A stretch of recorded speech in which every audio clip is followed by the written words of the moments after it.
Hello, everyone, and thank you for joining today's session. My name is Irina, and I'm the dedicated event planner for the Redmond Reactor Space. Before we get started, I have a few things to go over. Please take a moment to read our code of conduct. We seek to provide a respectful environment for both our audience as well as our presenters. We do encourage engagement in the chat. There you will also find useful links. This session is recorded and will be available on demand in 24 to 48 hours on the Microsoft Reactor YouTube channel. Which brings us to today's session. This session will run approximately 1 hour with questions throughout. We have a few speakers today. I will turn it over to them for introductions. Hello, good morning, good afternoon, good evening. Greetings to you wherever you are in the world. Welcome to this session on upskilling on web dev, IoT, ML, or data science. Today, we are going to look at our free open source curricula that will allow you to upskill on topics such as web dev, Internet of Things, machine learning, data science, and then we're going to get a sneak preview of some of our new upcoming curricula that we've got ready for you. So without any further ado, let me hand over to Jen to kick us all off. Hey Jen, how you doing? Hi, I'm doing great. I hope everyone's enjoying this. Well, here in Boston, we're freezing, so I don't know what the scenario is where you are. Probably Dimitri has a similar situation, but we are calling in from, let's see, Jim, you're in Redmond. Dmitry, you're near Moscow. Gustavo, Redmond? Yes. Yeah, and Jasmine, New York, and I'm in Boston. Yeah, and I believe we have Charles who's calling. Oh, there you are, Manu Squall. Charles, where are you calling in from? Hello, everyone. I'm from Senegal. That's so exciting. So we're so excited to have people from all around the world joining us to talk about our curricula. And really, this is a celebration. This is a celebration of a one Microsoft motion that included lots of community contributions as well. So what we all did is we just decided that we're going to create amazing educational experiences covering many topics, and it kind of took off. And as a matter of fact, we are here to celebrate our 2 millionth view on GitHub, and we've actually far surpassed that over the past few weeks of all of our 4 curricula. We're also here to celebrate new curricula for beginners coming soon.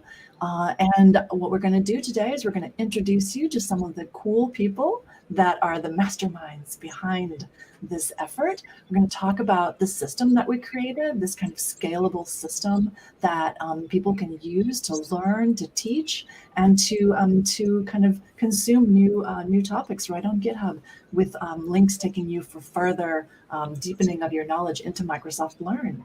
So I have here the links, and we'll be sharing these out on our socials. We have 4 published curricula right now. We have Web Dev for Beginners, which was the first one, and then IoT and Machine Learning for Beginners came through right in that July moment of 2021. And then we had Data Science for Beginners that appeared in October of 2021. And coming soon, we have something very special, which is AI and XR. So put in the chat if you know what XR is. XR are for those reality knots, as one of our colleagues likes to call them. They're the people who are interested in mixed reality and to create kind of wild and amazing experiences using these new technologies. So let me just talk a little bit about what we've created for you. So we're celebrating today. We have this engine. We've created basically an engine to deliver curricula of all kinds. And this pattern is something that really works. Like I said, we're celebrating over 2 million views on GitHub.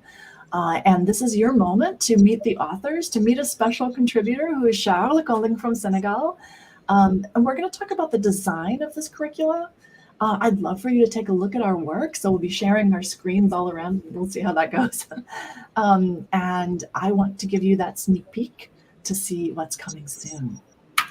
Just want to say, Chris has put in the chat extended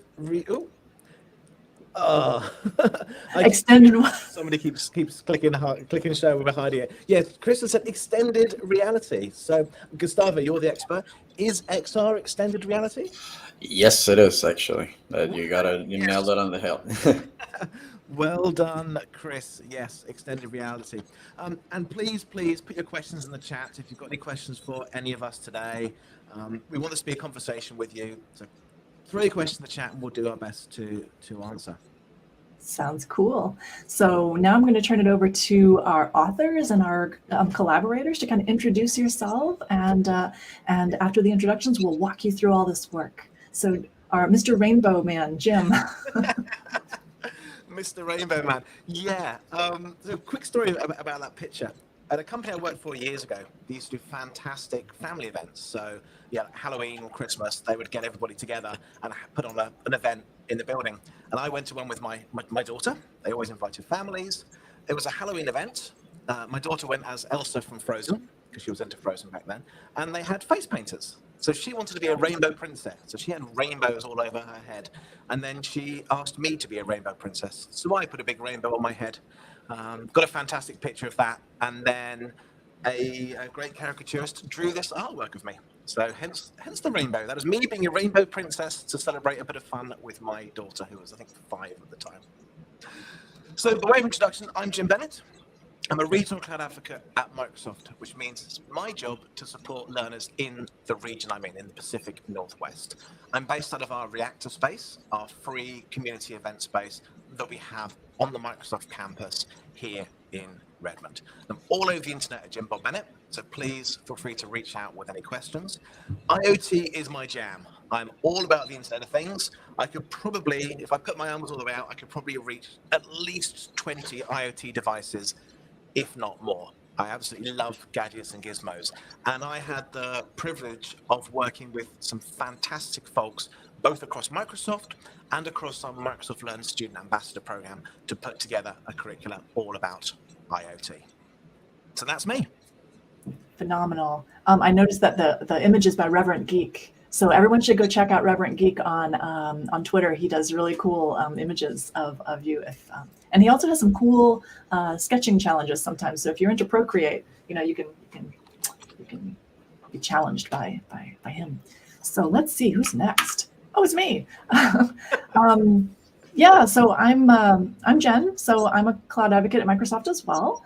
I'm on the next gen team, so we're all about the next generation, all of the students, and then we also take care of the faculty who are engaging with the students.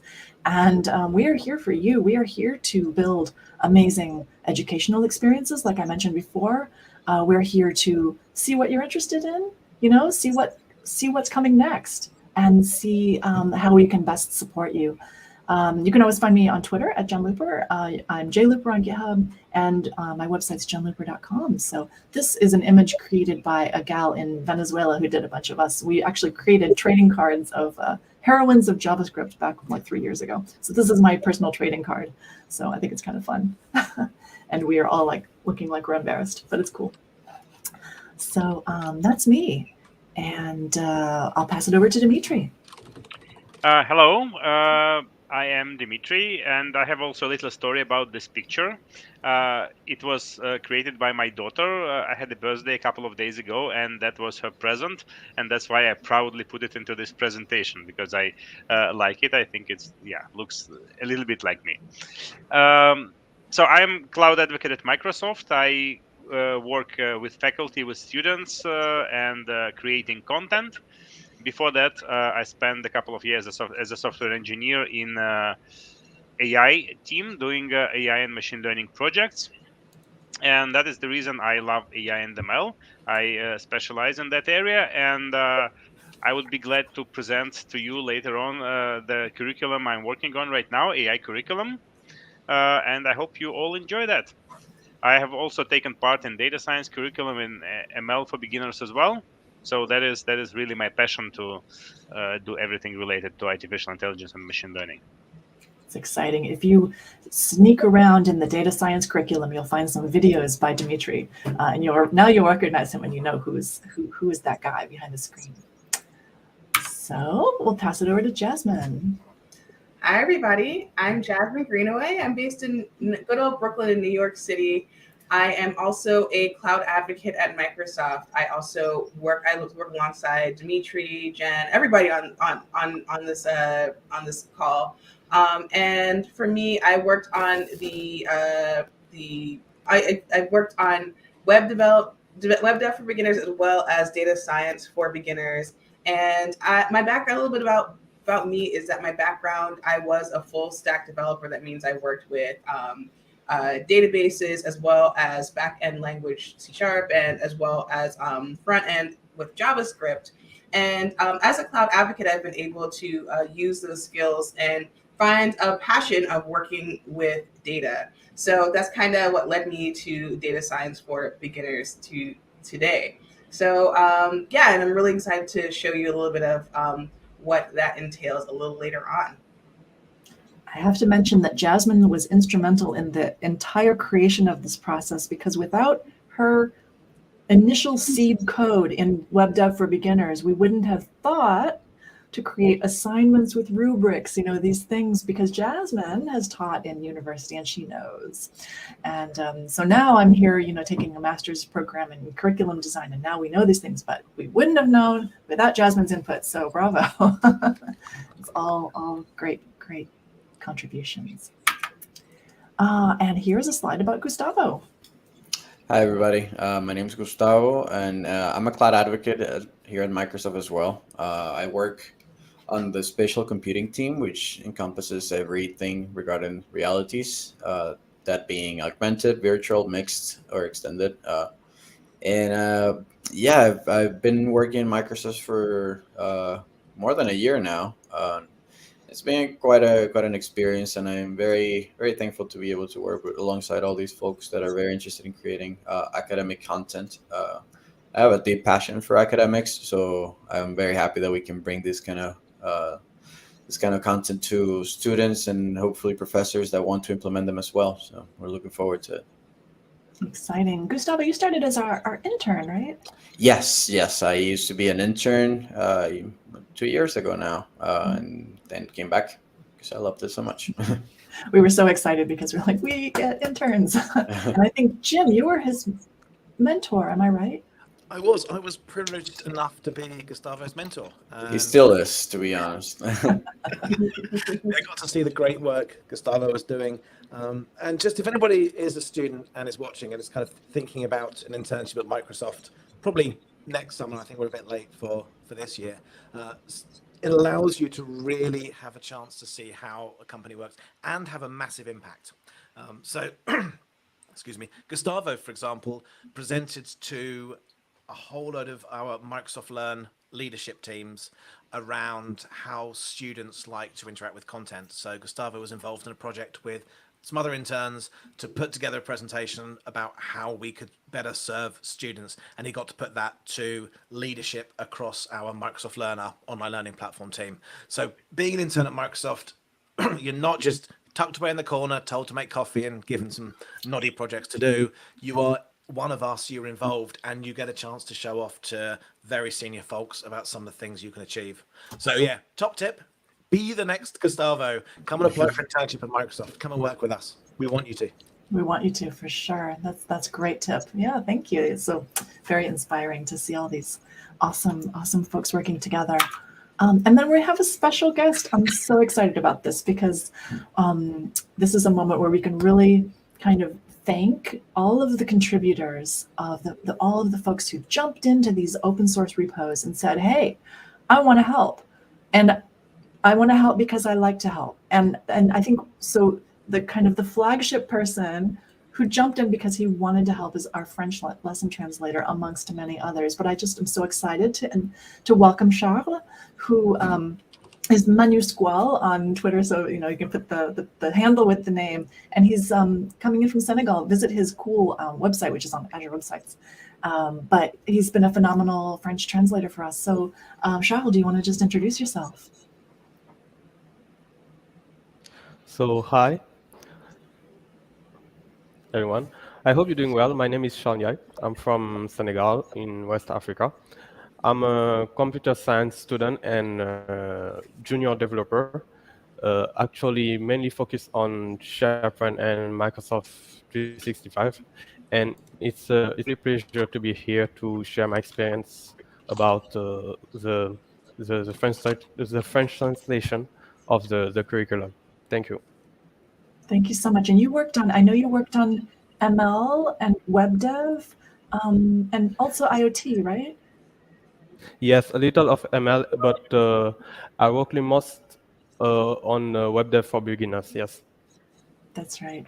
And what I love about Charles' contribution is that we have also the discussion boards on GitHub, and people are sort of asking questions, and he's always there to say hi and welcome, and it's just such a great thing to have, So we really appreciate you. So thank you so much. Thank you. Yeah. Thank you too. Cool. Before we dive into a bit more about the curricula, a question for our audience really: are any of you students or any of you educators?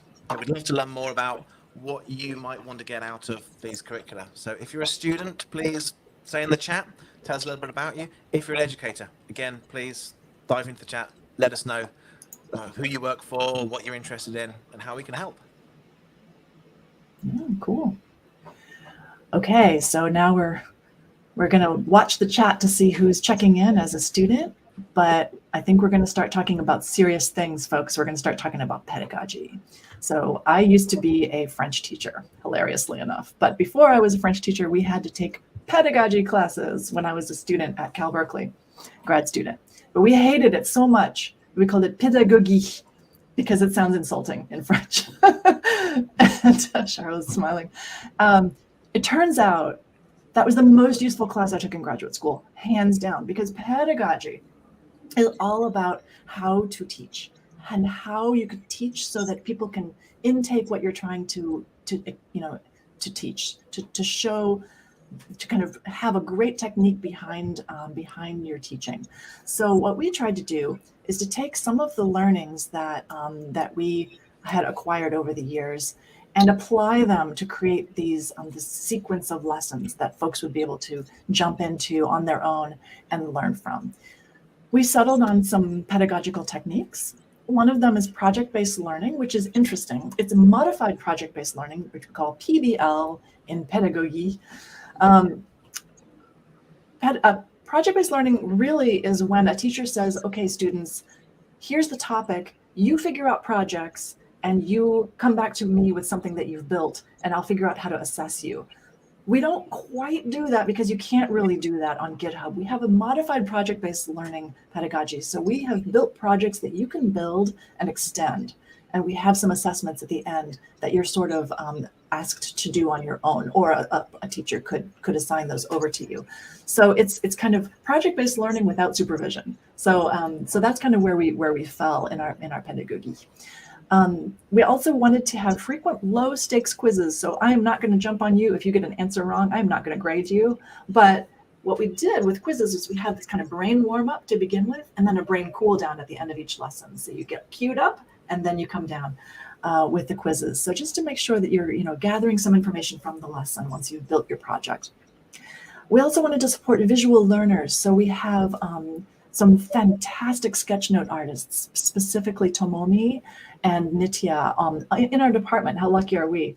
Gustavo, I think you like to draw too, and so do I. So there's lots of artists in our group, and we wanted to have sketchnotes affiliated with all of our lessons to make them beautiful and to make people have a great way to intake the content.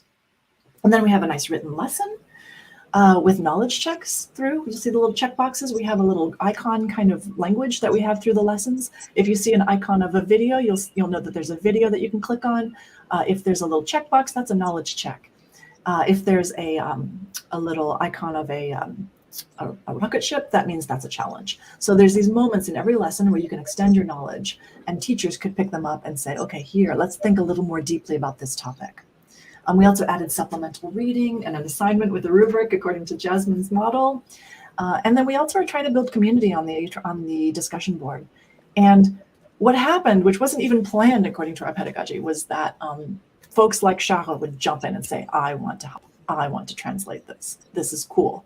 So that turned out to be a big community building moment for us. And it's been a great pleasure to watch, translations in Urdu coming in and in Bengali and, of course, French, Spanish. I'm waiting for some Latin translations, but we'll see. We also wanted to release our content under a nice permissive license. Licensing is really important. And we wanted to get it right. So we released everything under MIT license, which means that anyone can snatch this content and do whatever they want with it. So they can, it would be nice to have attribution, but you can take it and you can just, use it as you like, in pieces or as a whole, as you like. We've made it available on GitHub, free and open source. We created a system so you can export it as a PDF. So you can have this long PDF that was based on feedback we got from faculty. And Jasmine and I have done some experiments around allowing allowing you to use this curriculum in a GitHub classroom environment. I've used it in Google Classroom as well. You can host it as a local website, and we use Doxify for that, so that the folks who wanted to use it offline in places with limited connectivity could use it.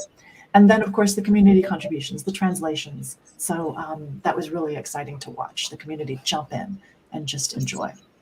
So before we dive any further, a couple of comments in the chat. Kwesi says, recent bootcamp grad in Tampa, Florida. Welcome. Yeah, bootcamps have been phenomenal at the moment. I know, Jen, you actually run a bootcamp, don't you? Yeah, we have Front End Foxes School. So if you go to frontendfoxes.school, it's a boot camp for women. It's free. And we actually use the Web Dev for Beginners curriculum in it. So it's good fun. Yeah, I'm so impressed with the way boot camps are just growing at the moment and kind of changing the way we educate. So you've kind of got this lovely choice between, I want to do computer science, kind of dive in deep to sort of a lot of the science side of it and understand deeply how things work, or I just want to get my hands dirty now and just learn how to build websites or what have you. So it's kind of great multiple learning models that we've got available to folks. So yeah, welcome, Kwesi. And Eric is a data scientist who's finding their way around pedagogy. So welcome. We have some data scientists and pedagogists here. So any questions you've got, please put them in the chat. We're here to help you. Phenomenal. So at this point in the show, we thought we'd walk through our curricula, and we're going to start with the first one that came out, which is Web Dev for Beginners, November 2020. I'll go ahead and walk through, but I would love to invite, Jasmine to comment on the pieces that are particularly that you'd like me to show. What I just wanted to mention is that here we have our flagship 12-week, 24-lesson curriculum. That's kind of where we landed, because I asked my husband, who's at MIT, I'm like, hey, he's over there on the other side of the wall, how many lessons do I have to create to cover a semester? He's like, 24. I'm like, okay, here we go. So that was the scientific method that we used. It was called shouting across the corridor.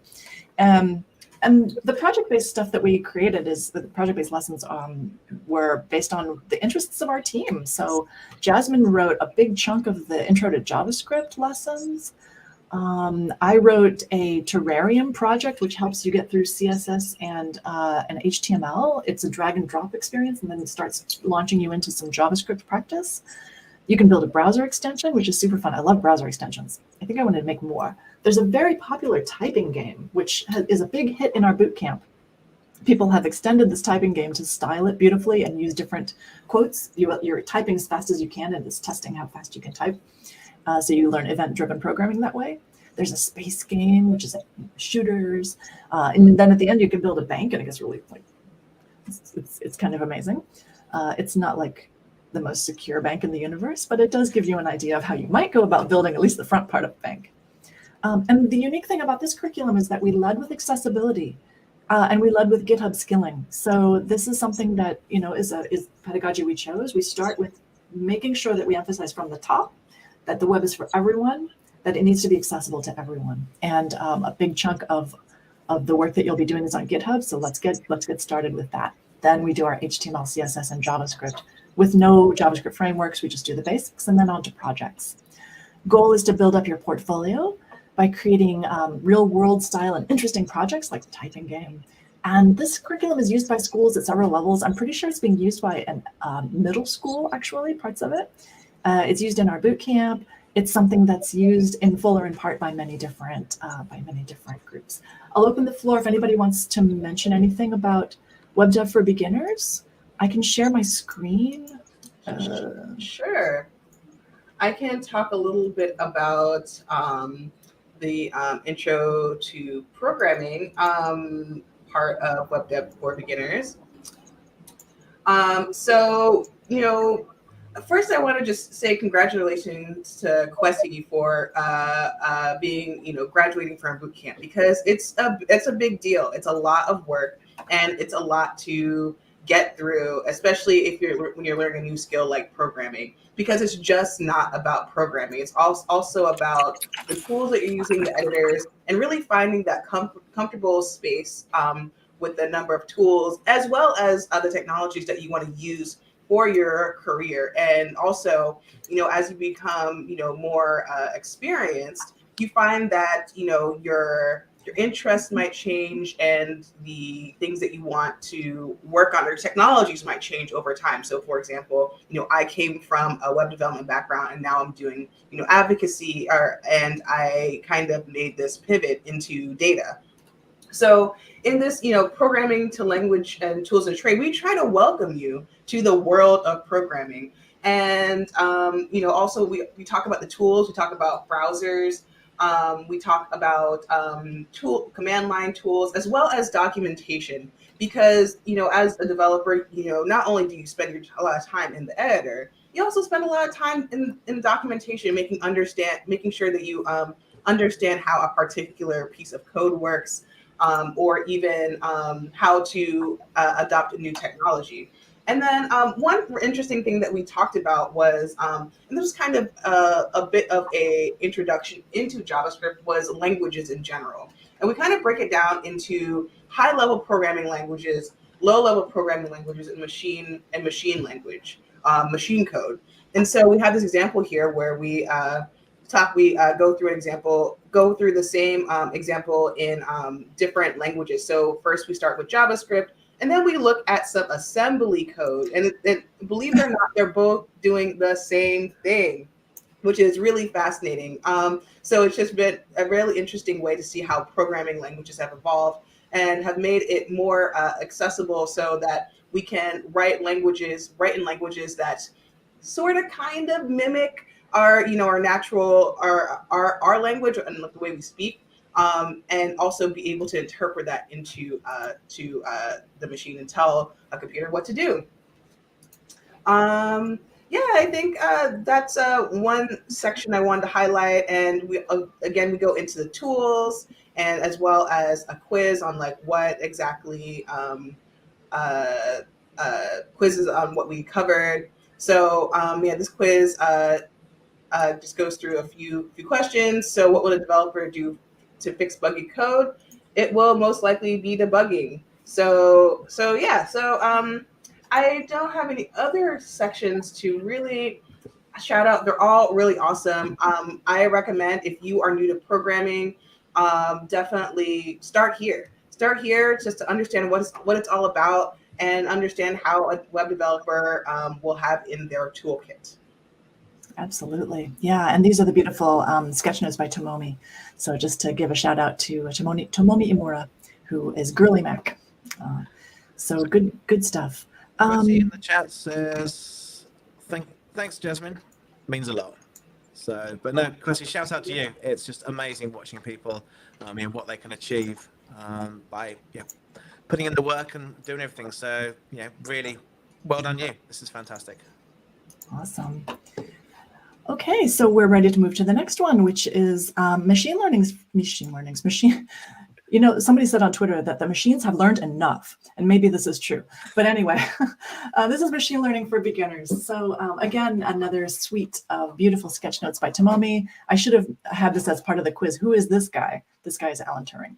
So he's going to make another appearance in the AI for beginners curriculum. So we're pretty excited about that. This was another full-on all Microsoft effort. We had folks from Ireland join us because he loves natural language processing. And how cool is that? But this is a 12-week, 26-lesson curriculum. We couldn't stop on this one. We kept going. There's parts of this curriculum that are available in R. So for the data scientists who are interested in learning the basics of classic machine learning, this might be something that you'd like and enjoy. And what we do is we focus exclusively on scikit-learn and how we can use it to to learn classic machine learning. So we avoid the neural networks, and we have those, affiliated to Dimitri's AI curriculum. So here you're going to learn about regression, classification, clustering, natural language processing, reinforcement learning. Dimitri, you did the reinforcement learning, and we created a theme for this particular curriculum, which is around the world. And we got cute with Dimitri's section, and we decided to make it Peter and the Wolf because as a hat tip to Russian culture. And it's just lots of good fun around reinforcement learning. Do you have anything you want me to mention about this curriculum? I think actually the series of curriculum, ML for beginners, data science for beginners, and AI for beginners, they kind of form a nice, triple, because like they cover the whole agenda. Because sometimes it's difficult to make the direct line between those disciplines, but I think we managed to do it pretty well, like separating classical machine learning, neural networks, and data processing and visualizations into data science. So if you want to learn like everything, I think you should really go through all of them. Yeah, you have to pace yourself a little bit. Chris Franklin's put in the chat. He says, I've been trained to become a data scientist since November 2020 through doing data science projects, working on deep learning image classification. Just finished a ML sentiment analysis project. So yeah, to Dimitri's point, our three curricula, our data science, which we'll hear about in a minute, ML, and our upcoming AI, which we'll hear about in a minute, they kind of cover everything that you would want to learn. Mm-hmm. If you can share my screen, I'll show you the lessons. There are a bunch of them. 20 plus a postscript. Sorry, another question from Chris. I've been taking some courses on Microsoft Learn for the Microsoft Certified Azure Data Scientist Associate Certification. So is this program related? Is there anything related between the ML curriculum, or I guess Jasmine as well for the upcoming data science curriculum, to the Azure Data Scientist Associate Certification? Jasmine, you want to take that one? Sure. Yeah, I would say that it's you are with this curriculum. We are expanding on your knowledge of data science as well as ML and AI. I have not taken the certification myself, but I imagine that it touches a little bit of those topics. And I think one of the things about the motivation behind these curricula is to help you expand your knowledge upon just the theory. We bring in, these project-based learning so that not only do you know how to know data science, but also know how to do data science as well as ML and the like. Yeah. I think a good way to look at it maybe is that the Azure Data Scientist certification is about learning Azure. So when we have the Microsoft Learn materials, like the Azure certifications, these are certifications with the tooling. Whereas one of the ideas behind the curricula is we want to teach you the fundamentals that you need to know before you start diving into the tooling. So we teach you the principles of ML, and then you can go and get a certification in doing machine learning with the tools available from Microsoft. Yeah, that's great. Yeah, that's a good way to think of it. And another thing that you'll notice about our curriculum is we lead in with a lot of interesting introductory tangential topics. So history of machine learning, there's a lot to think about with all of this. Oops, here we go. This one.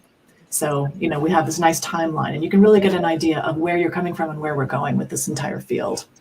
And then fairness, is another one. So I think this is a really important topic. So we jumped into it. We led with fairness, actually. So here we go. Okay, so I think those are the two that I'm going to be tackling for the most part. Now I'll share my slides again, and we will pass it over to, I believe the next one is IoT. Just share my screen again. Sorry, one second. And where are my slides? Here we go. Okay, here we go. All right, yes, next is IoT. My apologies, it's IoT. Jim. Yes, IoT, the Internet of Things for beginners. So once again, we put together a 12-week, 24-lesson curricula. No bonus lessons in this one, I'm afraid. But this focuses all about the Internet of Things. Now, kind of keeping with this idea of we want to put a bit of a story to it, like we had machine learning around the world, IoT goes from farm to table. So you learn everything about the Internet of Things that we could cover in 24 lessons, covering the journey of food from farm to table. Now, again, going back to my point about we want to teach you the fundamental principles. Everything we do here is based around teaching you beginner content, going right back to basics. Literally, what is IoT? What is an IoT device? Microcontrollers, small board computers, sensors, actuators, the principles of cloud connectivity for IoT devices. So really going back to those kind of fundamental principles around the Internet of Things. Now, we call it beginner content. You had to kind of work out what would be a good point at which we define beginner. So in this case, the beginner really is university level. We need to make sure we covered some concepts that were a little bit more advanced. So you want students who've got some good foundations in place already, though certainly upper into high school, kids who are used to using Python and kids who just play with Raspberry Pis. So high school kids would be able to work through this if they come with some kind of background to it. Mm-hmm. As I said, we're teaching IoT. We use Azure for this because it's a Microsoft curriculum, so makes sense to use our tools. But we're here to teach you the concepts and the principles first, and Azure becomes the tool. So this kind of, going back to Chris's kind of question, this will complement very nicely with our IoT developer certification, because we teach you enough IoT principles up front so that you can then apply those principles to the actual Azure-based certification later on. So we give you the basics, and then you can then use that to apply with the tools for the Azure certification. And what's really cool as well is IoT is the Internet of Things, and we had to think about the things side of it. Devices that connect to the cloud. So we worked with our friends at Seed Studios to allow you to literally do a one-click purchase of all the hardware you need. So the core board that you'd need and the sensors, you can do a one-click process. And then now I'm going to just share my screen and just take a second to talk through a few things. So the first thing I want to talk through is what I was saying about farm to table. So when we start off with our 24 lessons, beautiful sketch note by Nitya, tweets as sketch the docs, fantastic artwork. Start off by just introducing IoT. We kind of talk a little bit about the hardware, sensors, actuators, and we kind of build a nightlight. So in the first 4 lessons, you build a working cloud-connected nightlight. When it gets dark, light comes on. Then we start going full on into the farming side of things. We start with doing predicting soil plant growth with temperature data. We then build an automatic plant watering system. So we monitor soil moisture with a sensor in a plant, turn a pump on and off. We then look at kind of security and moving everything to the cloud. So you kind of got a working, secure, automated watering platform. We then think about how you get the food from your farm to processing plants. So we look at location tracking, logistics, GPS. Then we mix in some AI on the edge. We do fruit quality detection with AI models. We do stock detection for retail. And then finally, you get your food home, you want to cook it. So we help you build a smart timer. So if you've ever said, Alexa, set a 3-minute timer, we help you build that. And I've just heard one of those in my wife's office. It was me. Cancel my timers.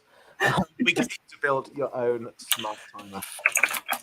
And so all these different lessons kind of learn real-world applications of IoT across farming, logistics, manufacturing, retail, and consumer devices. Now, saying about the hardware, our friends at Seed Studio, they have created some beautiful landing page where you can come in and you can actually buy the hardware. There's 2 hardware choices. One is using a Wio terminal, a microcontroller-based device, and you can buy that with the hardware. Or you can go on the Raspberry Pi route if you're a Raspberry Pi fan, and again, one click, buy the hardware.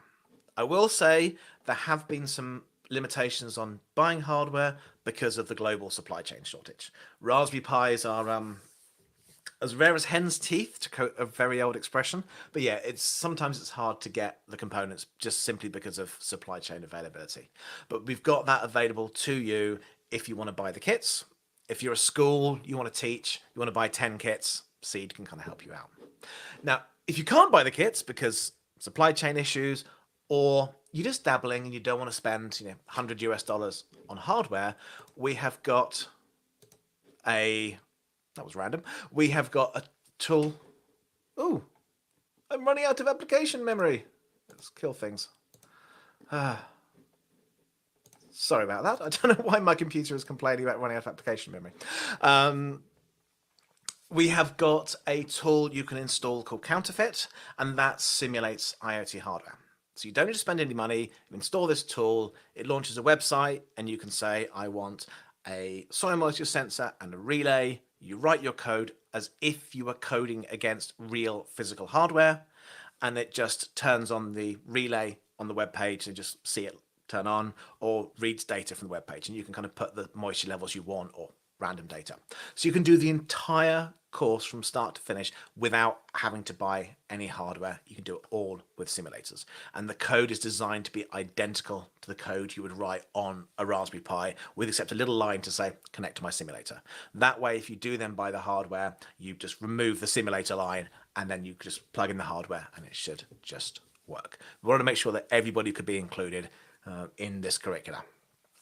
So that is IoT for beginners, 24 lessons all about the Internet of Things. So let me just hand back to Jen, if my computer's gonna, where it's complaining about memory, I've lost control, I'm falling. Irina, can you just bring Jen back in, please? You can share my screen, and then I think we also lost Dimitri, but he can come back in. While we're waiting for things to respond, Foodoo6 says, just joining now, there was no meeting reminder. So apologies about that. If you registered for this via Meetup, there should have been an option to download a calendar thing, depending on what calendar format you've got, that would have given you the reminder.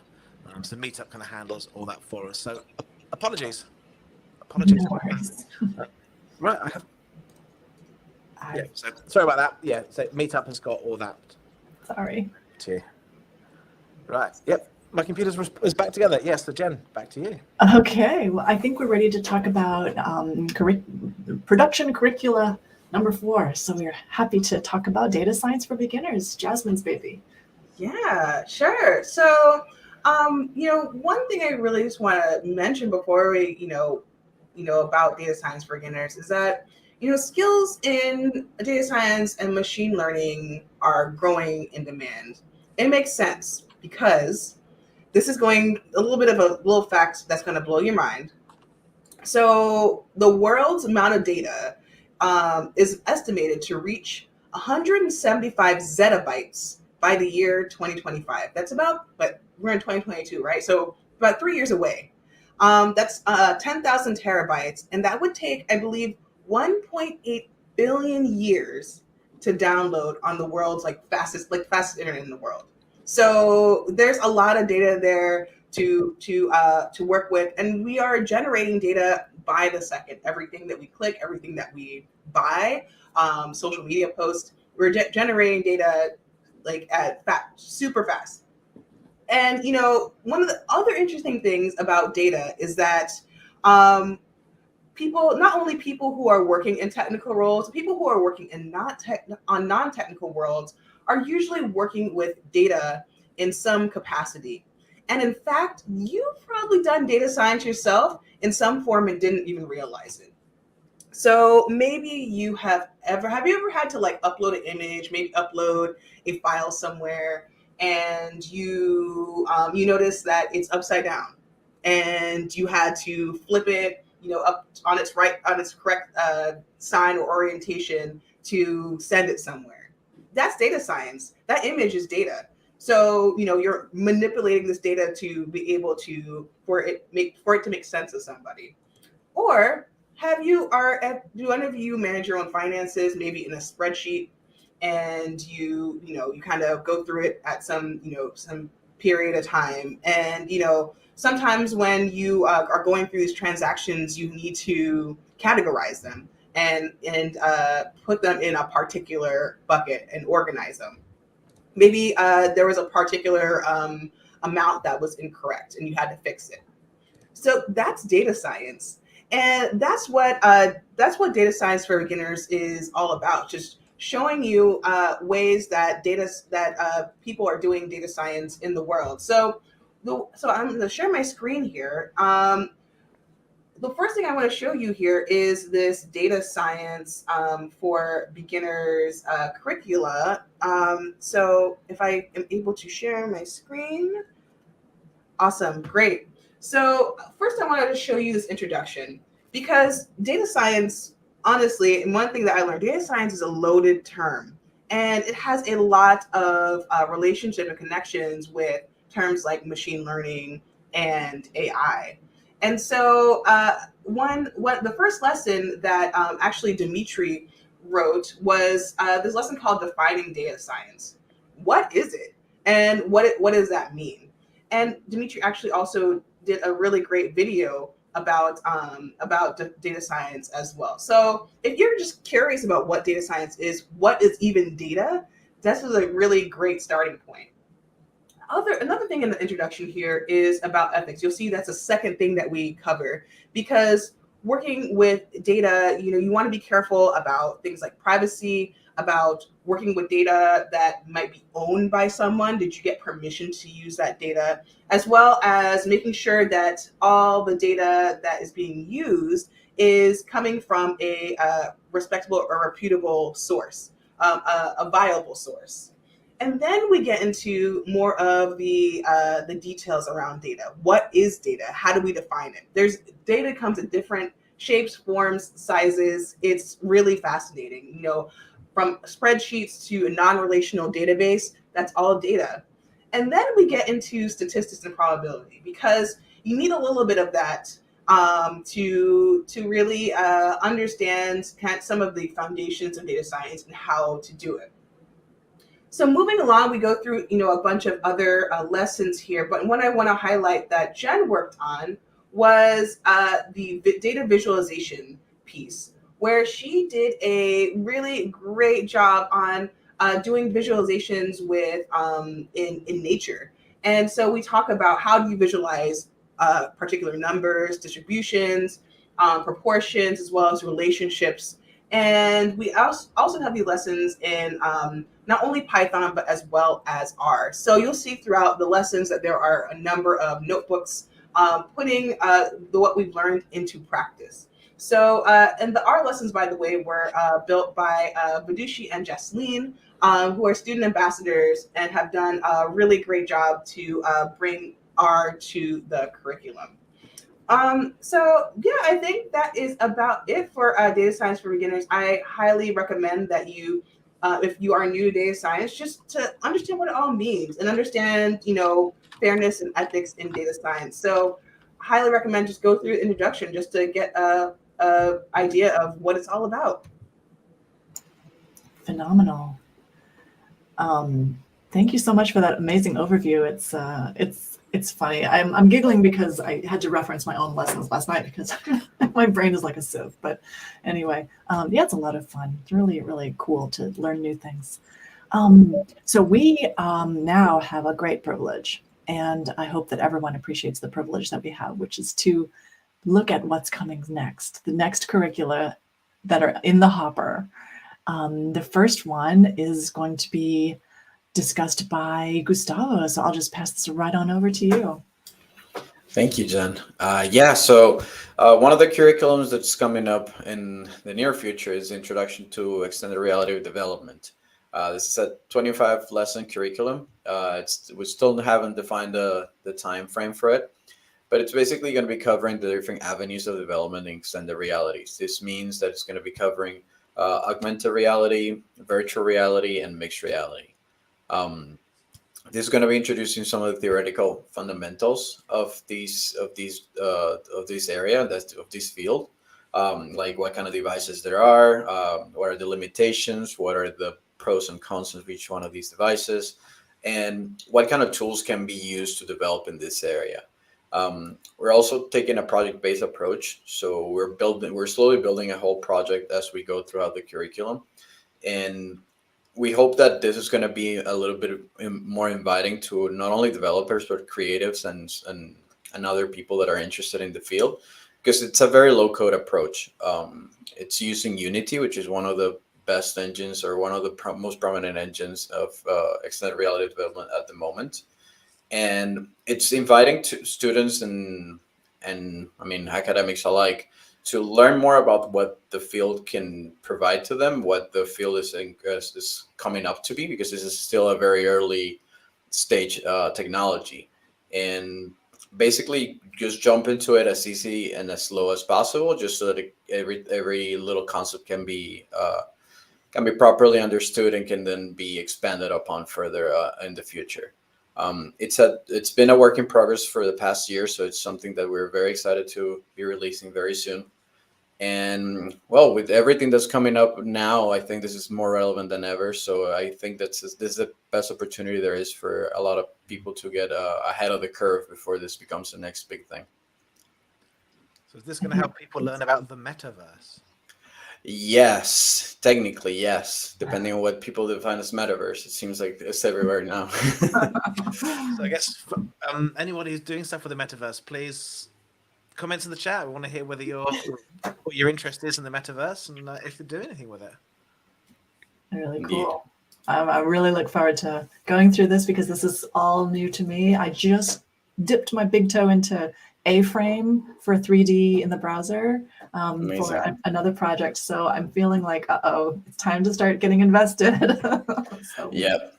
It's the right time. It's still very early. There's a lot of talks. It's very mainstream on media, but it's very early and as a technology still. So there is a lot of opportunity for growth and a lot of opportunity for learning and just getting on the wave before it goes. So it's honestly the best timing there is to start learning something new. Sounds great. Thank you so much for explaining it, and we look forward to seeing it when it comes out. So watch our Twitter, watch Gustavo's Twitter, and we'll get the word out as best we can. Sounds great. So Questy says expiring blockchain engineer here. So well, you might be interested in learning a little bit more about extended realities then, because they're connecting with blockchain now more than ever. Yeah, there's a big desire to learn more about Web3 and blockchain. It's really, really, really interesting. Cool. It says the metaverse is where I'm headed. So, there we go. Yes, follow Gustavo on social media. Keep an eye out, because if you want to learn about the metaverse, introduction to extended reality, it's going to be your friend here. Definitely. Okay. Well, I think we are. Oh, sorry. This is a couple of screens. So we are now in this extraordinary moment where we can start talking about the next shopfront opening soon, which is going to be AI for beginners. So this is the next in the series, and this is Dimitri's baby. So I'll just pass it right on over. Yeah, thank you, Jen. So AI for beginners. When we talk AI, it's actually quite not clear what it means, because AI is a very broad term, and if you talk about teaching AI for beginners, there could be really very different things. For example, in Microsoft Azure, there is something called cognitive services, which is essentially pre-trained AI models, which you can use pretty easily just by calling a function. You can get all the objects inside the image. You can translate text, convert text to speech and speech to text, and so on. So that is pretty easy to use. In addition to that, there are also tools, low-code and no-code tools, which allow you to train your own models. Tools such as Lob AI for image classification, Azure Machine Learning Designer, which allow you to train some AI models. So that is also something suitable for beginners. But that is not what we intend to teach in this curriculum. In this curriculum, we intend to give the overview of the classical AI, including things like neural networks, which is like a very hot topic nowadays, and some classical approaches to AI, so-called GOF AI, good old-fashioned AI. So this becomes like similar to a course of artificial intelligence that you would get as a first or second year in the university. Actually, the reason for that is that I am also teaching such a course in university, and I'm using a lot of like examples and approaches from that university course in the AI for Beginning curriculum. As we have already mentioned, there is a separate curricula for data science and classical machine learning, so we are not touching on that topic at all. We also don't go deeply inside Azure infrastructure for AI, because there are a lot of learn modules on that which are really very good. And of course, we are using Azure as the recommended way to run the curriculum. We are talking about deploying the models, but we are not really focusing on the tools. And finally, there is a separate thing like how AI is used in business nowadays. That's also an important topic. You can say it's for beginners because it's really appealing for all people who are looking how to use AI in their problems and their like businesses. And that is also something which is really covered separately in Microsoft Learn.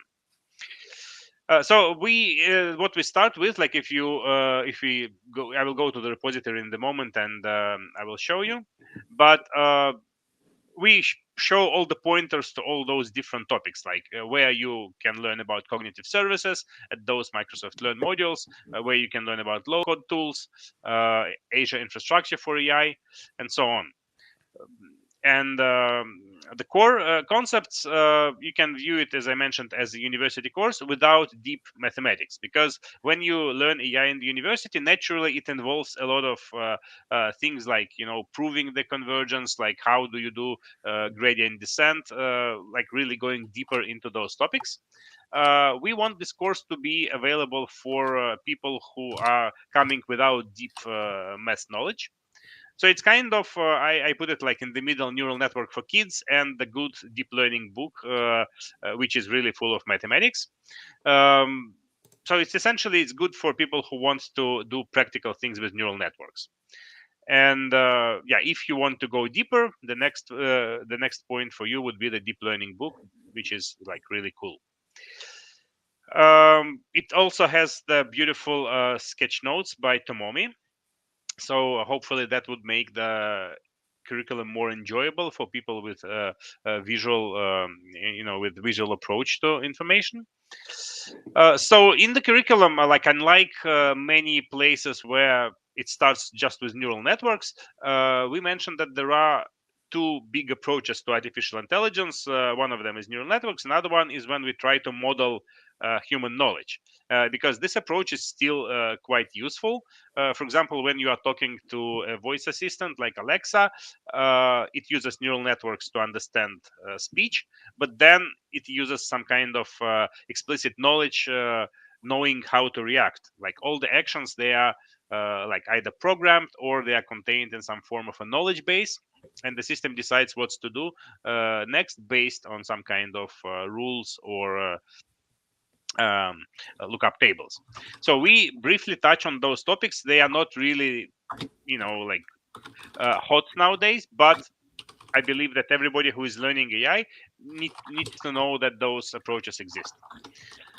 And also we talk about two other approaches, multi-agent approach and evolutionary computing and genetic algorithms, because those are also part of AI, and we dedicate like one lesson to each of those. So now we can jump, I think, to the actual GitHub repository.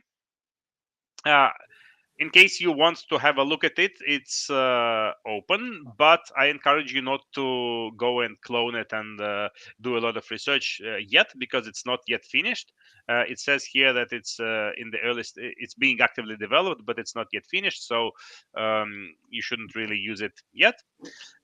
So the way this is structured, it also has 24 lessons. But in addition to 24 lessons, we also reserve this extras piece, and we intend to add like whatever new things get introduced recently to AI, because AI is really changing very fast. So we will be expanding it and adding like hot topics here as well. But the core concepts are 24 lessons, because that is what fits into one semester in the university. So it starts with the symbolic AI and those kind of non-neural network based approaches. And then the main part is introduction to neural networks, and we are targeting two frameworks, PyTorch and Keras and TensorFlow, because those are two most popular frameworks nowadays. And where possible, we try to give examples in both frameworks, so that like you can either select one framework that you prefer and you want to stick to, or you can try to see like both implementations and compare. But it's good to cover two most popular frameworks. We of course we show how to build neural network without a framework from scratch in pure Python and NumPy, but then we split like all the examples between frameworks. Two big parts of neural networks are related to computer vision and natural language processing, because those are topics which are include most of the problems that are being solved by neural networks. So we cover different topics in computer vision and different topics in natural language processing. And then we finish with things like genetic algorithms, multi-agent systems, ethics, and responsible AI. And that is about it.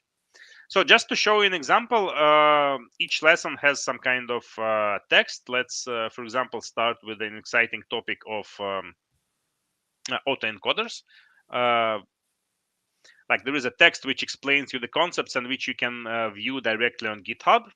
Autoencoders, those are exciting neural network architecture which takes some kind of input like an image, then encodes it, passes it through a neural network, gets some kind of internal vector representation, and then decodes it into the original image. And the reason to do that is that you can solve interesting problems like doing super resolution, doing denoising, and things like that. And then like to actually see what goes on, you have the notebooks in PyTorch and TensorFlow, and you can also view the notebooks on GitHub. But if you want really to to go and experiment, you need to run them.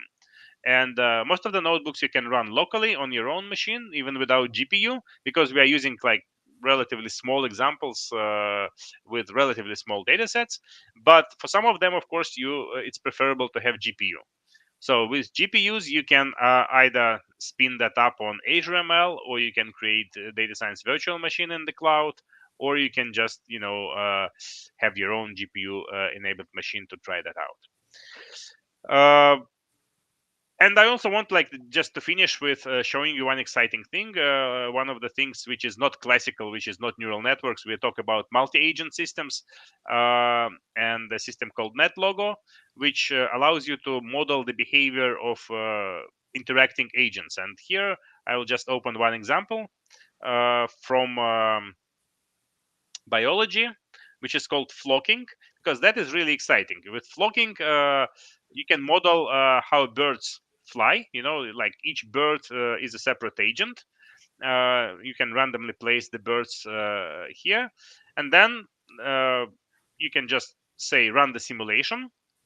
I will increase the speed, and you will see that by following simple rules, all birds, they start flying in the very organized manner. They try to flock together somehow, and that looks like real birds flying.